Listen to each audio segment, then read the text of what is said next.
திரு மணிகண்டன் போயிட்டு வந்துடுறேன் சார். மணிகண்டன், விசாரணை இதெல்லாம் நடக்குது, தவறுகள் இருக்குது. இன்னொரு பக்கம் சிபிஐ வேணும் அப்படின்னு கோரிக்கையை எதிர்க்கட்சி தலைவர் உள்ளிட்டவர்களாக முன்வைக்கிறாங்க. என்ன அடிப்படையில், எதற்காக அந்த கோரிக்கைன்னு பார்க்குறீங்க? நியூஸ் 18 சொல்லதிகார நேயர்களுக்கு என்னுடைய வணக்கங்க. திரு கார்த்திகை செல்வனுடைய வயது குறித்து எனக்கு ரொம்ப நாளா சந்தேகமா இருந்தது. ஆனா சிறு வயதுல யாரை பார்த்தோம் தலைவரை அப்படின்னு நீங்க சொன்னப்பயே உங்க வயது என்ன அப்படிங்கறது ஓரளவுக்கு யூகிச்சுட்டேன். நீங்க கொடுத்திருக்கிற தலைப்பு விபத்தை அரசியலாக்குவது யார், விசாரணை அரசியலாக்குவது யார் அப்படின்னு சொல்லி கேட்டிருந்தீங்க. ஒரு பிரபலமான தமிழ் படத்துல ஒரு டைலாக் வருங்க, காந்தி அரை நிர்வாணமாக அரைக்கோமணத்தோடு திரிந்ததோ அரசியல் தான், அம்பேத்கர் கோட்டு சூட்டு போட்டுக்கிட்டு நடந்ததோ அரசியல் தான் அப்படின்னு ஒரு வருங்க. என்னை பொறுத்த மட்டில் கரூர்ல நடந்தது எப்படி பிரிட்டிஷ் காலத்துல ஒரு ஜாலியன் வாலாபாக் படுகொலை நடந்ததோ அந்த மாதிரி ஒரு ஜாலியன் வாலாபாக் தமிழ்நாட்டில் நடந்திருக்கிறதா தான் நான் கருதுறேங்க. 2 இடங்களில் முதல்ல விஜய் மேல இருக்கிற தப்ப நான் பின்னாடி வர்றேன். ஒன்னும் விஜய் புனிதர் இல்ல, விஜயை புனிதப்படுத்தி பேசுறதுக்கு நாங்க வரல. ஆனா என்ன பண்றாங்க, அரசாங்கத்து மேல எந்த தவறும் இல்லைங்க, போலீஸ் மேல எந்த தவறும் இல்லைங்க, முழு தவறும் விஜய் மேல அப்படின்னு ஏதோ ஜஸ்ட் லைக் தட் பாஸ் பண்ணி போறாங்களே, இதைத்தான் என்னால ஏத்துக்க முடியல. அதால முதல்ல ஒண்ணு சொல்லிடுறேங்க, 2 இடங்கள்ல விஜய் இதே மாதிரி போனாரு, அங்க பெரிய அசம்பாவிதங்கள் நடக்கல. ஆனா டாஸ்மார்க் வழக்குல 1.5 வருஷம் ஜெயில இருந்து திமுக தலைவரால் மிகப்பெரிய தியாகி, உன் தியாகம் பெரிதுன்னு பாராட்டப்பட்ட செந்தில் பாலாஜி இருக்கிற கரூர்ல மட்டும் இந்த மாதிரி நடந்ததுனாலதான் இதை நான் ஜாலியன் வாலாபாக் அப்படின்னு சொல்றேன். 2 நாட்கள் முன்னாடி திரு எடப்பாடி பழனிசாமி அவர்களுடைய பரப்புரை அமைதியா சிறப்பா நடந்து முடிந்தது அதே இடத்துல. எடப்பாடி பழனிசாமி அப்படியே அரிதாரம் பூஷண சினிமா நடிகர் இல்லைங்க, அவர் ஒரு பாரம்பரிய கட்சியில இருந்து கீழ்மட்டத்தில இருந்து வந்த ஒரு விவசாயி. அதே மாவட்ட செயலாளர் தான், அதுக்காக சொல்றேன். இல்ல சார், முதல்ல அந்த இடத்துல கொடுத்ததே தவறு சார். இதுல போலீஸோட தவறு இருக்குது சார். எடப்பாடி பழனிசாமியோ முதலமைச்சர் ஸ்டாலின் அவர்களோ ஒரு பாரம்பரிய அரசியல் கட்சியினுடைய தலைவர்கள். இவர் ஒரு உச்ச சினிமா நட்சத்திரமாக இருந்து ஒரு தலைவராக உருவாகி கொண்டிருக்கிற ஒரு நபர். அப்படிங்கிறப்ப அவருக்கு சாதாரணமா சார் ஒரு நடிகை நான் குறைச்சு சொல்ல, ஒரு நடிகை ஒரு தங்கநகை கடையை திறக்க வந்தால் பிரபலமானவர்கள் வரும்போதெல்லாம் கூட்டம் வருது, நல்ல அறிமுகமானவர்கள்.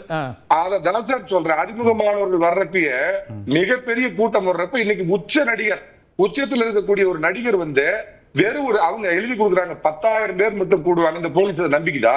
விஜய் போன இடத்துல வெறும் 10,000 பேர் தான் வந்தாங்களா? அது ஒரு முட்டுச்சந்து சார். அது சொல்லும் போதே 25,000 பேர் சொல்லலாம் இல்லையா? ஏன்னா மற்ற ஊர்களில் கூட்டம் வர்றதையும் அவர் பார்த்துருப்பார்ல. அனுமதி கேட்கும் போது அதுல என்ன சிக்கல்? 20,000 பேர் சொன்னா காவல்துறை அதுக்கேற்ற இடத்தை ஒதுக்க போறாங்க சார். நான் கேட்கறது, போலீஸ்ல ஒரு இது கேட்டாங்கன்னா எவ்வளவு பேர் வருவாங்கன்னா குத்து மதிப்பா நாங்க கூட ஒரு அரசியல் கட்சி சார்பா போட குறைச்சுதான் சார் சொல்லுவேன். வருமான வரி எப்படி குறைச்சு சொல்றோமோ, வருமானத்தை எப்படி குறைச்சு சொல்றோமோ அந்த மாதிரி குறைச்சுதான் சார் சொல்லுவேன். போலீஸுக்கு ஐஎஸ்க்கு தெரியாதா சார் விஜய்க்கு எவ்வளவு கூட்டம் கூடும், ஒரு முன்னணி நடிகருக்கு எவ்வளவு கூட்டம் கூடுன்னு தெரியாதா? ரிமோட் ஏரியாவில் ஒரு கூட்டம் போட்டிருக்கணும் சார். எடப்பாடி பழனிசாமி ஸ்டாலின் போடுற கூட்டங்கிறது பாரம்பரிய அரசியல் கட்சியினுடைய கூட்டம். இவர் ஒரு நடிகராக இருந்து தன்னை அரசியல் தலைவராக மாற்றிக்கொண்டு வரக்கூடிய உச்சபட்ச ஒரு நட்சத்திரம். அப்படிங்கிறப்ப ஊருக்கு வெளியில 10 கிலோமீட்டருக்கு அந்தாண்ட போய் நீ எங்க வேணாலும் கூட்டம் போட்டுக்க அப்படின்னு சொல்லிருக்கலாம். ஒண்ணு சொல்லிடுறேங்க, அனுமதி கொடுக்க மாட்டேங்குது, அரசாங்கம் பயப்படுது, காவல்துறை பயப்படுதுன்னு சொல்றீங்க. அப்புறம் அதை சொல்றேன், 2 பக்கமும் அரசியல் நான் சொல்றேன். விஷயத்துக்கு வர்றேன். அந்த காலத்துல பாத்தீங்கன்னா பெருந்தலைவர் காமராஜர் கூட்டத்துல பாத்தீங்கன்னா அவரோட கூட்டம், புரட்சித் தலைவர் எம்ஜிஆர் கூட்டத்துல பாம்பு உருவாங்க திமுக அப்படின்னு கேள்விப்பட்டிருக்கிற சியாமனுக்கு நல்லாவே தெரியும்.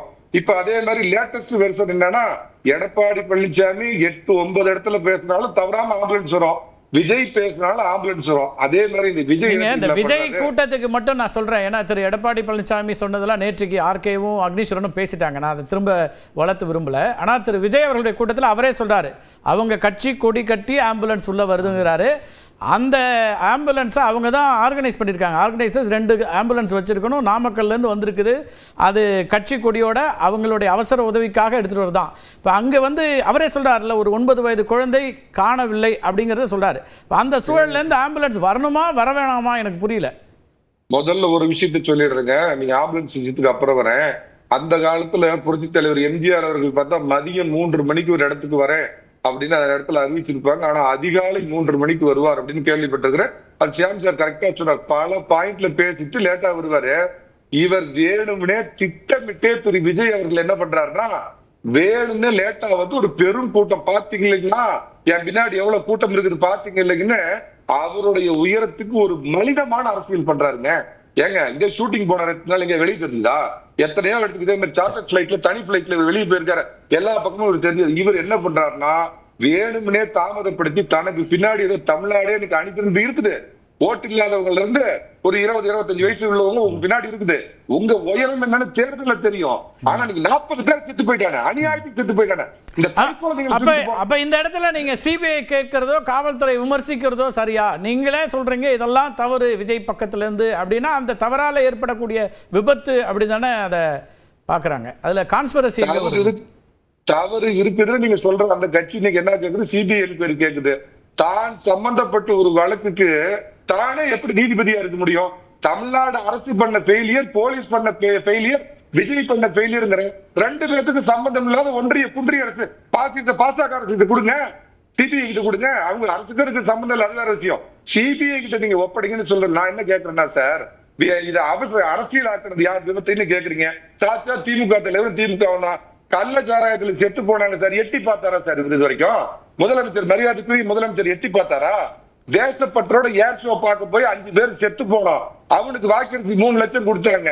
அதே பாத்தீங்கன்னா நடிகர் விஜயோட ஷோவை பார்க்க போனவங்களுக்கு மிட் நைட்ல ஓடி போய் பாக்குறாருங்க இவரு.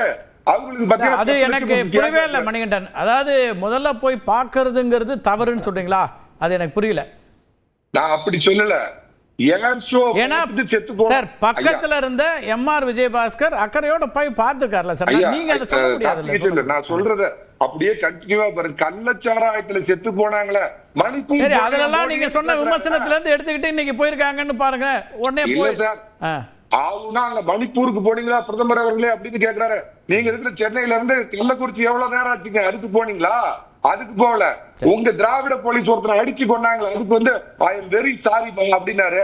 இதுக்கு மட்டும் மிட் நைட் திராவிட போலீஸ் ஏன் சொல்றோம் நம்ம? அது அப்படி இல்லையா சார்? காவல்துறை எதுக்கு இதுக்குள்ள திராவிடம் நீங்க திராவிடம் இல்லையா? அப்ப இது என்ன இது? இல்ல திராவிட அவர்தானே வார்த்தைக்கு திராவிட அரசு, திராவிட மாடல் அரசுங்கிறார். அது அரசு, காவல்துறையை நம்ம அப்படி அடையாளப்படுத்தணும். சரி நான் அப்படி சொல்லுங்க. அப்புறம் ஒரே ஒரு விஷயம் நான் கேக்குறேங்க. அருணா ஜெகதி சூசைட் கோல் போடுறேன்னு வச்சுக்கோங்க.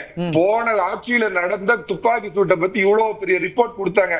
What is the action taken reports எல்லாம் வந்து ப்ரமோஷன்ல போய் ரிட்டையர் ஆயிட்டாங்க. சரி, அந்த காவல்துறை அதிகாரிகள் மேலதான் நடவடிக்கை எடுத்தாரு. அந்த ஆணையத்தை அமைச்சது யாரு? எடப்பாடி பழனிசாமி அமைச்சாரு. அப்புறம் இப்ப அவங்க தானே வர்றாங்க. ஐயா முதலமைச்சரா இருந்தா அம்மா கொண்டு இவ்வளவு பெரிய புத்தகத்தை யார்கிட்ட கொடுத்தாங்க? நம்ம திராவிட முதலமைச்சர் கொடுத்தாங்களே, என்ன நடவடிக்கை எடுத்தீங்க? காவல்துறை அதிகாரிகள் மேல நம்ம குற்றம் சாட்டினாங்க. அப்போ உங்க போலீஸ் மேலேயே நீங்க நடவடிக்கை எடுத்தாதே அருணா ஜெகதீசன் நியாயமான நான் ஒத்துக்கிறேன். நாளைக்கு போலீஸ் மேல தப்பு இருக்குது, போலீஸ் உரிய பாதுகாப்பு கொடுக்கலன்னா இவர் எடுப்பாரா? ஒரு பிரச்சனை அமைக்கிறா தூக்கி கல்ல போட இல்ல விசாரணை போடுகிறாங்க. முதலமைச்சர் உண்மையாலுமே அக்கறைப்பட்டிருந்தாரு. இந்த செத்து போன 40 பேர் மேலே அவருக்கு உண்மையாலுமே கண்ணீர் துளிகள் இருந்ததுன்னா சிபிஐக்கு மாத்தணும்.